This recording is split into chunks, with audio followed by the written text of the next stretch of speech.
That was a brilliant presentation in honor of one of our legends. But this year, 2025, is special in the sense that we honor not one, but three South African jazz legends. And these are, if you like, three horns that tell, in my opinion, three different stories of what this kind of jazz would have meant to them. Remember, in 1925, the world was just recovering from World War I. The seeds of apartheid were just being planted.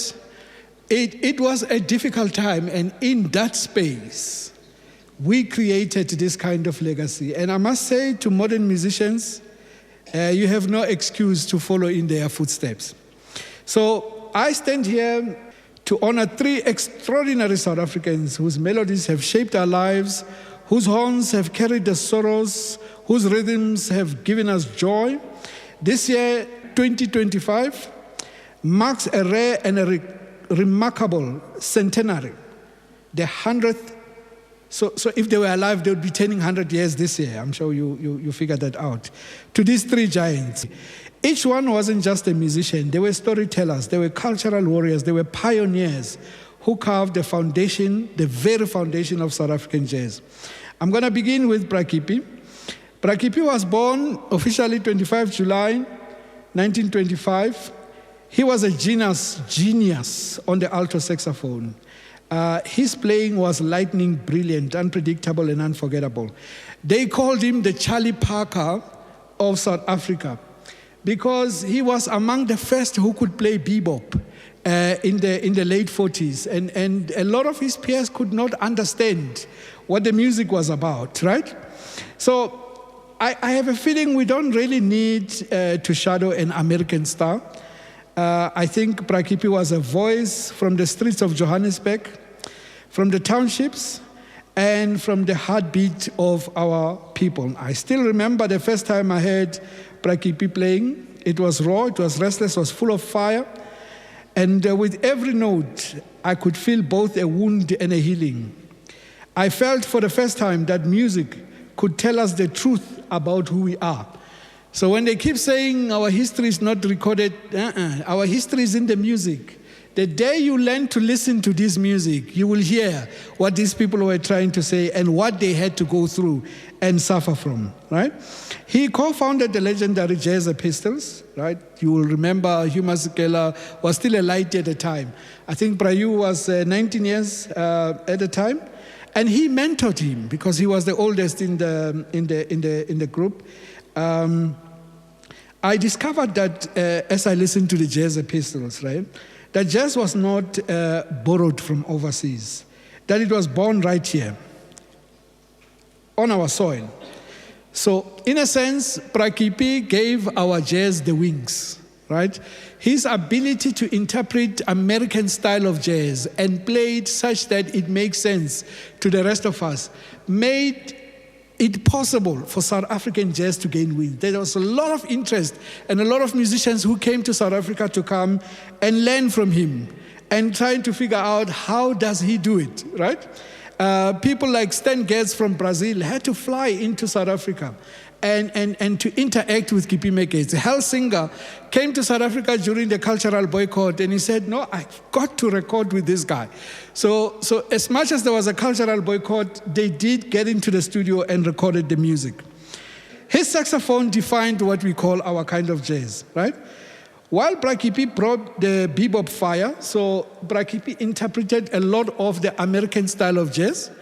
Zakes gave us the coolness. I think he gave us the swing, right? He gave us the joy. His compositions were the soundtrack of many township weddings, birthday parties. You'll remember the song they played, the 10-10 special. You know, the very first time I heard the song, I could see township lights in the melody. I could feel the laughter of the people and the rhythm. Bra Zakes reminded me that jazz is not only for the elite, not only for the scholars, it's for everyone. He gave us music to live by, to dance to celebrate with. Zakes Nkosi democratized jazz, right? He made it accessible. He made it familiar. he made it forever ours. Now, last, we get to Brantemi Piliso, and his life story and his contribution to jazz is quite interesting. His greatest impact to our South African jazz comes in the 80s, early 80s, 1980. A lady who used to manage Doke House is Queen Ndaba, invited him at a time with Kippie Moeketsi as well and said, guys, apartheid did not defeat us. Remember, from 1960, this kind of jazz was not allowed on radio, right? They would rather play American jazz than play our kind of music. So by 1980, it was 20 years of hammering, right? Record labels did not care about jazz at the time. If they were to record you, they would just print a mega couple of copies, and then they would take over the record rights and reprint in Canada and France and wherever else, but not in the country. So for someone to come in the 80s to say, we're going to put together a jazz orchestra, one would say, and who's going to buy? Where are you going to play the music, right? But Brantemi had a vision, and Kippie would have joined him at the time, but he was getting sick. You'll remember he passed in 1983, so he was not in his best form. So Brantemi then comes in, and I would say he brought and kept the big band sound for decades, right? Even though there was a silence of censorship, the hardship of apartheid, the displacement of musicians, Brantemi gathered young and old, horn after horn, drum after drum, and he built an orchestra of hope. I will never forget the first time I heard the African Jazz Pioneers live. It was like standing in a river of sound, horns rising, drums calling, harmonies filling the air with hope. In that moment, I realized that jazz is not just music you listen to. It is the music you live inside of, right? Brantemi gave us a gift of music as a home.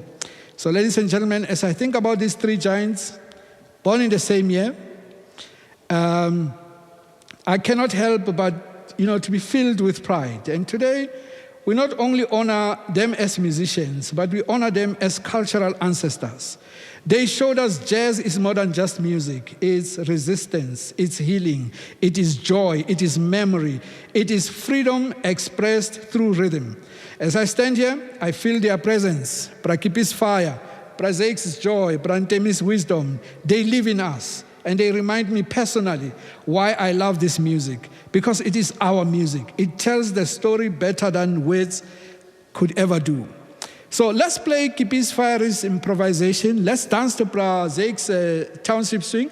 Let's keep Ntemi's big band spirit alive, and let us remind the world that South African jazz is not a side note in the global story. It is the story.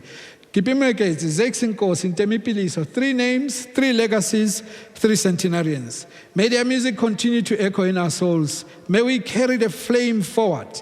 May we never forget that in the darkest of times, they gave us a song. Now, ladies and gentlemen, I would like to end this tribute in the most fitting way possible. Not just with words, but with music. And there is no way to honor a musician than to do so in music. So can we please stand, and can the technician there please play me Brazek's Nkosi Amaswati, just the first 30 seconds. You don't have to stretch it long. I'm aware that my time is up. So shall we stand, please? Thank you, I appreciate that.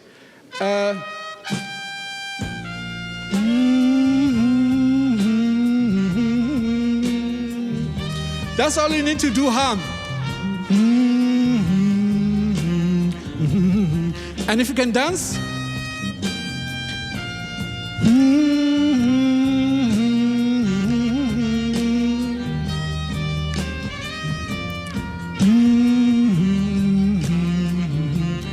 Thank you so much.